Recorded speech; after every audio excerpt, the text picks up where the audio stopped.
Thankfully, nobody was killed. But 24 hours later, another flight wouldn't be so lucky. January 29th, a Light Air Services Beechcraft 1900 that was carrying oil workers crashed shortly after takeoff from GPOC Unity Airstrip in South Sudan.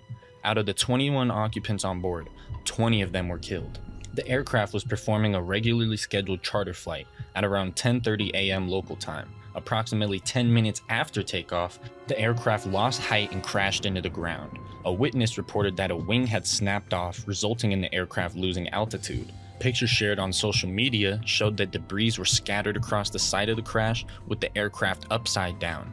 And the head of the Center for Peace Advocacy, the CPA, alleged that the accident was caused by the South Sudan Civil Aviation Authority's poor enforcement on safety standards, allowing aging and outdated aircrafts to fly in South Sudan.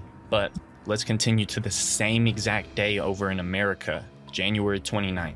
In the 2025 Potomac River mid-air collision, American Eagle Flight 5342 and a United States Black Hawk helicopter collided mid-air over the Potomac River in Washington, D.C.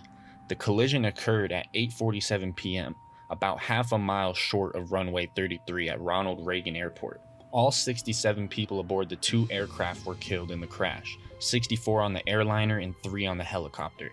It was the first major U.S. commercial passenger flight crash in nearly 16 years since the Colgan Air Flight 3407 in 2009.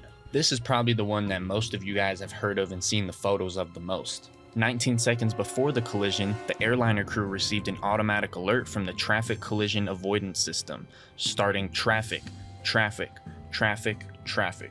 And then 17 seconds before the collision, the controller instructed the helicopter to pass behind the flight. One of the crew members of the helicopter depressed a mic for 0.8 seconds to communicate with the controller. During this transmission, which may have caused the pass behind part of the transmission to be missed by the helicopter crew.